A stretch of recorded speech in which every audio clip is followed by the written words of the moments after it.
주 안에서 사랑합니다. 할렐루야 찬양대의 찬양을 우리 하나님께서 기쁘게 받으신 줄로 믿습니다. 이 찬양대의 섬김과 또 우리 교회를 위해 많이 헌신하는 이 모든 섬김을 받으신 하나님께서 이 시간 하늘의 문을 여시고 놀라운 복으로 우리 가운데 채워주실 줄 믿습니다. 오늘은 6.25 6월 25일을 앞둔 주일입니다. 75년 전 이 땅은 전쟁으로 모든 것이 무너졌었습니다. 삶의 터전도 생명도 때로는 가족도 희망도 산산이 무너졌었습니다. 그 결과 우리나라는 세상에서 가장 가난한 나라, 가장 아픈 민족이 되었습니다. 6.25는 우리 민족의 아픈 역사이지만 그 무너짐 속에서도 하나님께서는 은혜를 베푸시며 이 나라를 붙들어 주셨습니다. 절망이 짙었던 그때에 하나님께서 우리나라를 기억하셨고 우리나라를 향한 그 기도를 들으셨고 우리 민족의 자유와 믿음을 지키기 위해 수많은 이들을 보내어 주셨습니다. 그분들의 희생을 통해서 하나님께서는 이 나라를 오늘의 자리까지 이르게 하셨습니다. 그 중에는 믿음을 지키기 위해 고난을 견디고 또 순교의 피를 흘린 젊은 분들, 많은 성도들이 있었습니다. 그들의 헌신과 희생은 우리 민족의 영적 성벽이었습니다. 그리고 무엇보다 하나님의 보이지 않는 그 선하신 손이 이 땅을 덮고 있었습니다. 그 은혜로 우리는 다시 일어섰습니다. 무너졌던 나라가 다시 세워졌고 이제는 세계 속에 당당한 대한민국, 선진국 반열에 올라 있습니다. 불가능해 보였던 회복이 하나님의 은혜로 이루어졌습니다. 성경 속에서도 모든 것이 다 무너졌던 시대가 있었습니다. 이스라엘 백성들은 죄로 인해 바벨론의 포로로 끌려갔고 예루살렘 성은 불타고 성전은 회파되고 성벽은 무너졌습니다. 그들이 다시 하나님의 은혜로 고향으로 돌아왔지만 도시는 폐허가 되어 있었고 믿음도 공동체도 삶의 터전도 다 무너져 있었습니다. 바로 그때 하나님께서 느헤미야를 부르십니다. 사실 느헤미야는 당시 페르시아 왕국에서 그 왕의 술관원으로 일하던 고위 관료였습니다. 페르시아 제국은 당시 세계를 지배하고 있던 절대 강국이었고 거기서 고위 관료로 지내는 느헤미야 역시 인생에 부족함이 없이 안정되고 부유한 삶을 살고 있었습니다. 그러나 그는 자신의 평안함에 안주하지 않았습니다. 자신의 유익만을 따르지 않았습니다. 오히려 무너져 있는 그 하나님의 성 예루살렘의 소식을 듣고 깊은 애통 가운데 눈물로 기도하며 하나님의 회복해 하심을 간구했습니다. 그리고 마침내 하나님께서는 그의 기도를 들으시고 응답해 주셔서 예루살렘으로 돌아오는 길을 열어주셨습니다. 하나님의 선하신 손이 그와 함께 하심으로 느헤미야는 예루살렘으로 돌아와서 이제 남아있는 자들과 함께 무너진 성벽을 재건하기 시작합니다. 오늘 우리가 다 읽지는 못했지만 느헤미야 3장의 말씀이 이제 시작되는 재건에 관한 말씀입니다. 1절 말씀입니다.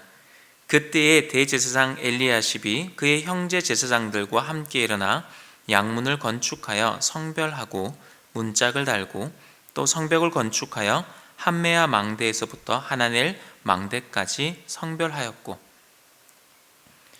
느헤미야 3장 말씀을 보면은 누가 어떤 문을 세우고 무엇을 건축하고 어디를 고쳤는지가 계속해서 그 이름과 장소가 나열되기 때문에 조금은 지루하게 느껴질 수도 있습니다. 하지만 그 속에는 무너진 성벽을 다시 세우시는 그 하나님의 회복의 질서와 영적 원리가 여기에 담겨져 있습니다. 1절 말씀해 보시면 제일 먼저 건축에 나선 사람은 대제사장 엘리야십입니다. 대제사장은 이스라엘 백성들에게 있어서 가장 핵심이 된다 말할 수 있는 영적 지도자입니다. 그런데 여기서 주목할 만한 것은 엘리야십이 단독으로 혼자 일어나지 않았다는 것입니다. 말씀해 보시면은 그의 형제 제사장들과 함께 일어나 양문을 건축했다고 말씀합니다. 여기서 우리는 하나님께서 특별히 이 회복의 사역을 시작하실 때에 어떤 영적 원리를 가지고 계신가 우리에게 보여주는 장면입니다. 하나님께서는 회복 사역을 열어가실 때에는 한 사람의 능력 또는 독단적 리더십이 아니라 함께함의 원리를 사용하신다는 것입니다. 하나님의 일은, 하나님의 사역은 함께 이루어가는 사역입니다. 그리고 이 원리는 신약에서도 동일하게 적용이 됩니다. 예수님께서 공생의 사역을 하실 때 사실 혼자서도 얼마든지 그리고 완벽하게 예수님께서 이 사역을 다 감당하실 수 있으셨습니다. 그런데 예수님께서 그러지 않으시고 굳이 12제자를 부르십니다.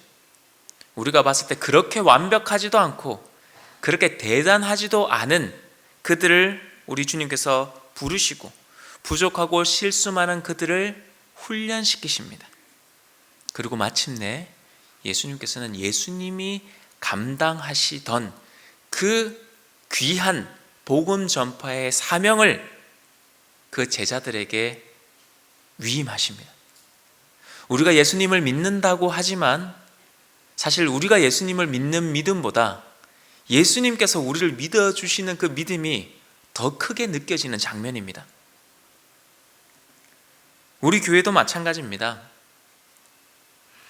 누군가 한 사람만 막 열심을 내는 것이 아니라 함께 일어나야 합니다. 함께 기도하고 함께 예배하고 함께 찬양하고 함께 헌신하고 함께 오늘 말씀과 같이 세워가야 합니다. 자, 그들이 가장 먼저 세운 문이 양문이라고 합니다. 양문은 성전 제사를 위해 희생양이 드나들던 문을 양문이라고 했습니다. 그렇다면 우리는 이런 생각을 한번 해보게 됩니다. 왜 양문을 제일 먼저 건축했을까? 사실 지금 예루살렘의 형편에 있어서 양문보다 더 빨리 시급하게 지어야 할 문들이 있었을 것입니다. 그들의 안보를 위해서 그 성문, 불타버린 성문을 지어야 했을 수도 있고 다 길들이 성벽이 무너져서 지나갈 수 없었다고 했었습니다. 그러면은 물자를 옮길 수 있는 공급의 필수적인 그 문을 먼저 뚫고 지어야 했을 수도 있습니다. 그런데 왜 이러한 문들이 아니라 희생의 제물이 되는 이 양들이 드나드는 문, 제사와 관련되어 있는, 좀 더 넓게 표현하면 예배와 관련되어 있는 이 문을 왜 가장 먼저 세웠을까 하는 것입니다. 여러분, 그 이유는 분명합니다. 하나님의 회복은 언제나 예배로부터 시작되기 때문입니다. 여러분, 예배가 무너지면 공동체도 무너집니다. 이게 성경에 아주 많이 기록이 되어 있고 성경의 역사 속에서도 우리가 얼마든지 발견할 수 있는 진리의 말씀입니다. 이스라엘 백성들이 이러한 고난을 겪게 된 것도 사실 그들의 예배가 무너졌기 때문입니다. 그들에게 성전은 있었습니다. 하지만 성전은 있었지만 그들은 진심으로 하나님을 경외하며 예배드리지 않았습니다. 그들은 제사는 드렸지만 그들의 삶이 온전히 하나님께 드려진 바 된 삶, 하나님과 동행하는 삶을 살지는 않았습니다. 결국 예배가 무너졌을 때에 그들의 나라도 무너졌습니다. 그러기에 진정한 회복은 예배의 회복으로부터 시작되어야 하는 것입니다. 하나님 앞에 다시 서야 우리가 순결한 예배자로 신령과 진정의 예배를 드리는 그 참된 예배자로 우리가 바로 서야 무너진 인생도 깨어진 관계도 망가져버린 그 공동체도 다시 회복될 수 있는 것입니다. 그리고 가장 먼저 건축한 이 양문은 예수 그리스도를 예표하는 상징적인 문입니다. 예수님께서는 요한복음 10장 7절 말씀에 내가 진실로 진실로 너희에게 말하노니 나는 양의 문이라고 하셨습니다. 스스로를 양문이라고 하셨습니다. 그렇습니다. 예수님은 하나님께로 나아가는 문, 우리가 구약의 레위기를 살펴보면 이 부분이 아주 명확하게 잘 드러나 있습니다. 우리가 죄사함을 받고 구원에 이르는 유일한 통로, 그 문이 되시는 분이 우리 예수님이십니다. 그러기에 예수님을 통해 우리의 예배가 다시 살아나게 되는 것입니다. 그리고 예수님은 우리를 하나님께로 나아가게 만드는 문이면서 동시에 길 자체가 되십니다. 요한복음 14장 6절 말씀에 예수님께서 또 이와 같이 말씀하십니다. 내가 곧 길이요 진리요 생명이니 나로 말미암지 않고는 아버지께로 올 자가 없느니라. 예수님께서는 단지 문으로 열어만 두신 것이 아닙니다. 그 문을 통과하게 하시기 위해서 친히 희생양이 되셔서 우리를 대신하여 모든 죄를 지시고 피 흘려 죽으셨습니다. 문으로 열어주셔서 우리가 하나님께 나아갈 수 있게 하셨고, 양으로서 우리를 위해 친히 죽으셨고, 그래서 하나님께 나아갈 길을 예수님께서 열어주신 것입니다. 그래서 가장 먼저 그들이 회복시킨, 재건한 부분이 양문입니다. 그래서 우리가 오늘 성벽을 다시 세운다라고 할 때 이 세운다는 것은 그저 외적으로 보여지는 회복이 아니라 십자가의 그 은혜 아래 우리가 예배자로 다시금 세움을 받는 것을 의미합니다. 자, 4절 말씀입니다. 그 다음은 학고스의 손자 우리아의 아들 무레못이 중수하였고, 그 다음은 무세사벨의 손자 베레가의 아들 무술람이 중수하였고, 그 다음은 바하나의 아들 사독이 중수하였고. 자, 여러분, 여기 한 구절 안에 3번 반복되는 말이 나옵니다. 그 다음은 중수하였고, 그 다음은 중수하였고, 그 다음은 중수하였고, 이게 지금 반복되고 있습니다. 여기에 아주 중요한 그 회복의 원리, 중수의 원리가 여기에 나타납니다. 여러분, 누구가 성을 쌓기 시작했습니다. 그러면 나는 다 쌓았으니 끝이야가 아니라 그 옆 사람이 그 일을 이어받습니다. 그리고 그 다음 사람이 뒤를 이어서 세워갑니다. 중수한다고 표현을 하고 있습니다. 그래서 여기 주목할 단어가 바로 중수하다는 단어입니다. 중수하다는 것은 이전 것을 다 무시하고 새롭게 짓는 것이 아니라 하나님의 뜻이 시작된 그 자리에서 더 온전하고 더 견고하게, 더 높이 세워가는 의미를 가지고 있는 단어가 바로 중수하다는 단어입니다. 여러분, 이러한 사역, 중수하는 이 사역은 사실 혼자의 수고로 이루어질 수 있는 것이 아닙니다. 하나님의 회복은 오늘 말씀과 같이 그 다음을 이어가는 사람을 통해서 하나님의 이 사역이 계속해서 이루어지는 겁니다. 누군가의 기도로 또 헌신으로 예배를 맡은 자리를 지켜나갈 때에, 그리고 또 누군가가 그 뒤를 이어서 믿음의 자리를 세워갈 때에 무너져 있는 성벽이 회복되고 재건되고 완성되는 것입니다. 그러므로 우리는 단지 지금 내가 맡고 있는 이 구역만 내가 잘 중수하겠다, 여기서 그치는 것이 아니라 내가 물러난 이후에도 이 사역이 끊어지지 않고 그 다음 이 맡을 사람을 우리가 기도로 세울 수 있어야 합니다. 다음 세대에게 믿음의 자리를 물려주고 또 계승해 나가는 것, 이것이 참된 중수자로 부름을 받은 우리의 사명인 것입니다. 그리고 느헤미야 3장 말씀을 보시면은 다양한 사람들이 등장함을 보게 됩니다. 이 사람들은 어떻게 보면 벽돌을 쌓아본 적이 한 번도 없어 보이는 사람들입니다.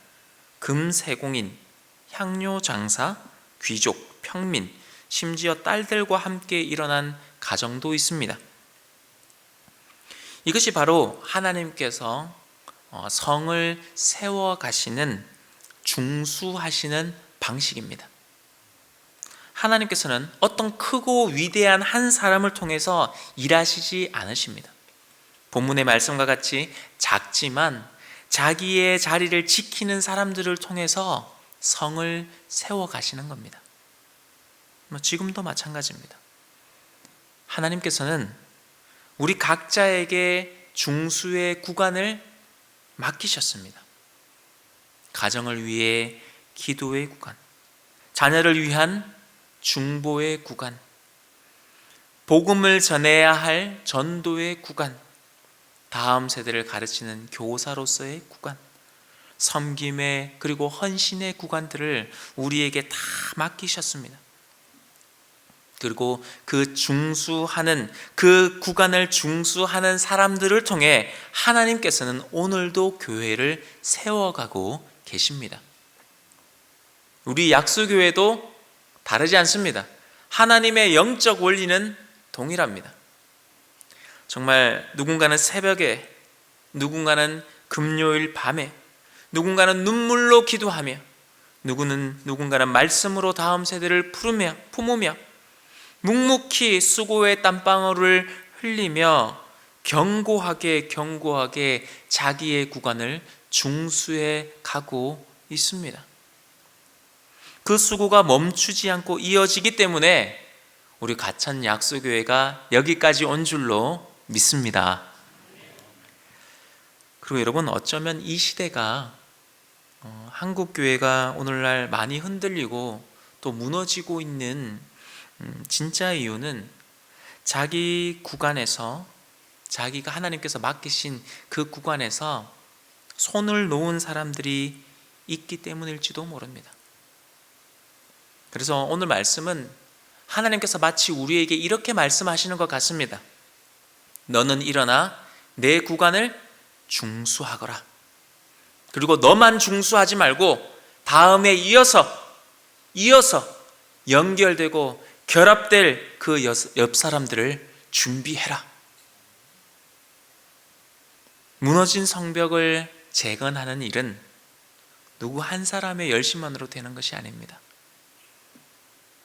기도하는 자의 눈물 속에서, 말씀을 붙드는 그 믿음 속에서, 다음 세대를 세워가는 그 사랑 속에서 하나님께서 함께 하심으로 차근차근 하나하나 세워져 가는 것입니다. 그 믿음의 손길들이 하나로 연결되고 결합될 때에 무너져 있던 성벽이 회복되고 재건되어 완성될 것입니다. 그래서 우리 모두 성령 안에서 하나로 연결되어 있는 중수자라는 사실을 잊지 않으시기를 소망합니다. 자, 5절 말씀입니다. 그 다음은 드고와 사람들이 중수하였으나 그 귀족들은 그들의 주인들의 공사를 분담하지 아니하였으며. 지금까지 우리는 이 무너진 성벽을 다시 세우는 함께함의 원리와 중수의 원리를 살펴보았습니다. 많은 백성들이 그 다음은 하면서 중수의 흐름을 이어가고 있었는데, 단 한 그룹, 드고아의 어떤 사람들이요? 귀족들만 그 일에 참여하지 않습니다. 사실 1절에서 4절의 흐름을 보면은 누구의 아들, 누구의 자손, 누구 그 이름과 혈통이 분명하게 기록이 되어 있습니다. 하지만 5절에서는 그렇게 등장하지 않고 드고아 사람들이라고 하면서 그들을 지역 공동체로 소개합니다. 어떤 면에서 지금 이 드고아 지역에는 탁월한 영적 지도자, 그렇게 불릴 만한 사람이 없었다는 것을 암시하는 장면이기도 합니다. 그럼에도 불구하고 드고아 사람들이 일어났습니다. 탁월한 영적 지도자가 없음에도 불구하고 그들은 하나님의 일을 외면하지 않았습니다. 오히려 믿음으로 책임감을 가지고 우리 교회잖아, 우리 자녀가 신앙생활할 곳이잖아, 우리 후손들이 커갈 곳이잖아 하면서 자기들이 힘을 내어 앞으로 나와 섬긴 것입니다. 하지만 귀족들은 예외였다고 성경은 분명하게 말씀합니다. 그들이 왜 이 중수하는 사역에 동참하지 않았는지 성경은 상세히 설명하지 않습니다. 그러나 우리가 이 느헤미야서의 배경과 역사와 문맥의 흐름을 살펴보면은 그들이 왜 동참하지 않았는지에 대해 얼마든지 유추해 볼 수 있습니다. 먼저 드고아의 귀족들은 지역의 유지로서 기득권을 지키는데 더 큰 관심이 있었을 것입니다. 느헤미야와 완전히 대조됩니다. 느헤미야는 예수 그리스도를 예표하는 인물이라고 했습니다. 자신이 얼마든지 평안하게 있을 수 있고 얼마든지 누리고 있을 수 있었지만 느헤미야는 그것을 다 내려놓고 오히려 기득권을 내려놓고 와서 이 성벽 재건 중수하는 일에 헌신했습니다. 그러나 이 드고아의 귀족들은 자기의 기득권을 지키기 위하는데 더 관심이 많았습니다. 그리고 예루살렘 성벽이 재건되는 것을 공개적으로 반대했던 이 산발락과 도비아의 영향 아래 그들이 있었을 수도 있습니다. 그런데 가장 중요한 것은 아마 이 귀족들은 이 성벽을 세우는 일이 자신들의 이익과 명예를 높이는데 별 도움이 되지 않는다라고 판단했고, 오히려 그 성벽을 짓는 일에 내가 동참하게 되면 나에게 부담이 되고 내 손해가 더 많아진다는 생각 때문에 그들은 동참하지 않았던 겁니다. 그러나 여러분, 이 하나님께서 세워가시는 이 중수에 가시는 사역은 모두가 함께 하는 사역이 되어야 합니다. 여러분 잘 생각해 보십시오. 누가 열심히 세우고 있는데 그 옆에서 누가 손 놓고 있으면은 갑자기 열심히 할 마음에 시험이 됩니다. 네, 이 작은 틈으로 유혹과 시험이 올 수 있습니다. 그래서 여러분, 누가 열심히 헌신하고 사역하고 있으면 옆에서 봤을 때 어떻게 해야 됩니까? 네, 도와드릴 수 있으면은 가서 같이 도와드리는 겁니다. 근데 내가 지금 도와드릴 형편이 안 돼요. 그럼 어떻게 해야 됩니까? 너무 수고하신다고, 너무 귀한 사역하신다고, 너무 감사하다고, 그리고 내가 그걸로는 안 되겠다, 어떻게 하셔야 됩니까? 그렇죠. 맛있는 거라도 싸들고 가서 더 열심히 잘 하시라고. 간식이라도 싸가서 더 너무 감사하다고. 내가 동참하지 못해 너무 죄송하다고. 너무 귀하다고.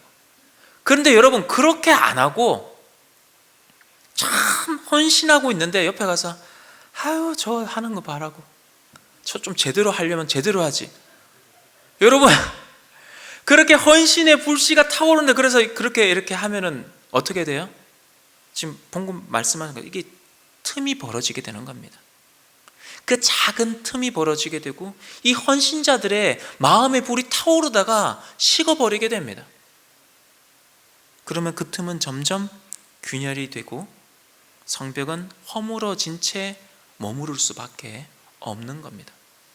그래서 여러분, 교회에서 누가 열심히 기도하고 계시면은 정말 귀하구나, 정말 귀하구나.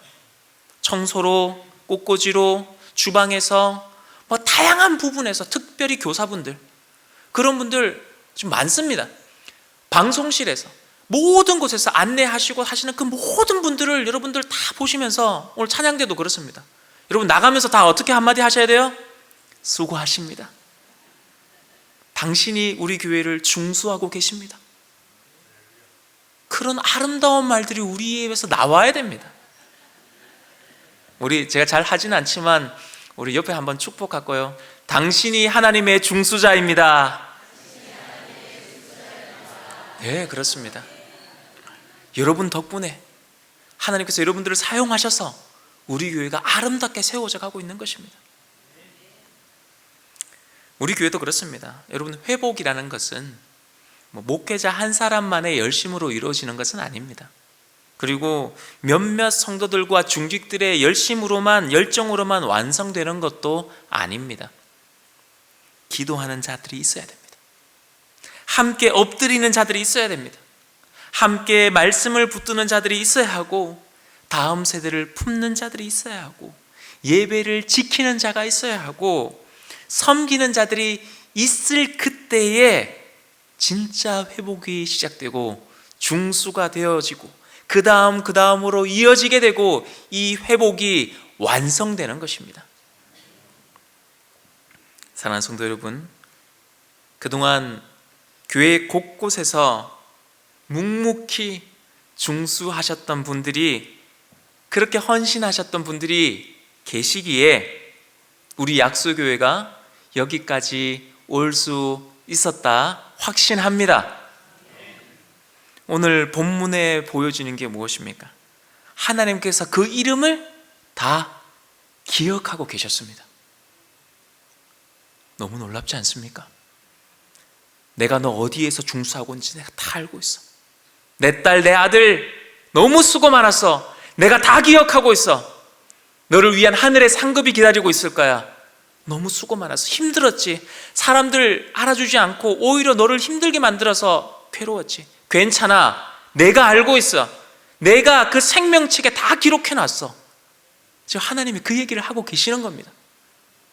여러분, 때로는 우리의 이 사역과 헌신, 눈물과 땀방울 몰라줄 수 있습니다. 그러나 누가 아시면 됩니까? 그렇습니다. 우리 하나님이 알고 계시면 되는 것입니다. 여러분, 반대로 내가 열심히 수고했고 내가 막 다 헌신했고 그래서 남들 보고 다 알아달라고 한다면은 누구는 안 알아주실 수 있을까요? 우리 주님은 알아주지 않으실 수도 있습니다. 내가 헌신하고 열심으로 충성 봉사한 거, 거기에 대한 거 내가 다 챙겨간다면은 하늘의 상급은 없을지도 모릅니다. 성경에 보면 예수님 말씀하십니다. 자기가 이 땅에 있을 때 귀신도 쫓아내고 이런 역사 저런 역사 다 감당하고 하나님 왔습니다. 나는 널 모르겠다. 네가 그곳에서 했을 때의 그 모든 것들, 그 땅에서 네가 다 받지 않았느냐? 나는 널 모른다. 가거라. 그리고 여러분, 사람이 너무 알아주는 것에 마음 두지 마십시오. 내가 하나님께서 맡기신 그 자리를 중수해가고 이어가는 것, 그것은 우리에게 주님께서 맡기신 사명임을 알고 끝까지 감당하는 것입니다. 말씀과 같이 하나님이 우리를 기억하시는 것입니다. 우리 교회도 그렇습니다. 새벽에 그 기도의 자리에, 금요일날 부어주시는 그 폭포수 같은 은혜의 자리에 간절한 부르짖음으로, 기도와 말씀으로 또 다음 세대를 품고 수고의 땀방울과 헌신과 눈물의 기도, 그것이 우리 교회를 일으켜 세우는 하나님의 통로가 되어 왔습니다.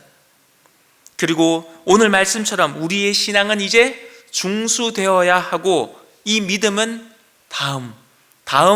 그 다음으로 계승되어야 합니다. 하나님께서 우리에게 말씀하십니다. 너는 일어나 내 구역을 중수하라. 그리고 네가 지은 것, 네가 중수한 것, 거기서 그치지만 말고 옆으로 이어지고 연결되고 결합되어 그 다음 사람을 세우거라. 하나님께서 우리를 각자를 중수자로 세우셨습니다. 우리의 기도와 우리의 헌신과 우리의 눈물과 수고와 땀방울과 그 작은 순종을 통해서 하나님께서 교회를 세워가실 것입니다. 이제 우리가 해야 할 일은 분명합니다. 우리에게 맡겨진 구간이 있습니다. 각자의 자리에서 각자의 방식으로 내 구간을 다시 중수하는 것, 또 한 부분이 비어있을 때 그 다음 연결이 되어서 또 그것을 빈틈없이, 빈자리 없이 함께 연결되어 가는 것, 이 부르심 앞에 함께 응답하는 모든 중수의 동력자들이 다 되어주시기를 주의 이름으로 축복합니다. 우리 말씀 생각하시면서 합심하여 기도하기를 원합니다.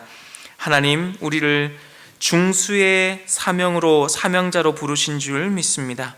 우리에게 맡기신 구간을 성실하게 감당하게 하시고 옆 사람들과 연결되어 함께 교회를 세워가게 하여 주옵소서. 우리 다 함께 기도하며 나아가시겠습니다. 사랑이 많으신 하나님 아버지, 오늘도 무너진 성벽을 다시 세우는 말씀 앞에 저희를 세워주심에 감사합니다. 저희 각자에게 맡기신 중수의 자리가 있음을 믿습니다. 가정을 위한 기도, 다음 세대를 위한 헌신, 예배와 말씀을, 그 자리를 지키는 모든 사명 위에 주의 은혜를 부어 주시옵소서. 아버지와 두고와의 백성들과 같이 이름 없이 헌신하고 묵묵히 하나님의 일을 감당할 수 있는 믿음도 허락하여 주시고, 저희가 이 자리를 피하지 않게 하여 주시고, 아버지 이 중수하는 사역을 감당하되 옆 사람과 연결되게 해 주시고, 각자의 구간이 맞물려서 우리 약수교회가 견고한 성벽으로 세워지게 하여 주옵소서. 오늘도 우리를 중수자로 부르시는 그 주님의 음성에 기쁨으로 응답하오니 주여 그 사명 끝까지 감당케 하여 주시옵소서. 우리 구주 예수님 이름으로 기도하옵나이다. 아멘.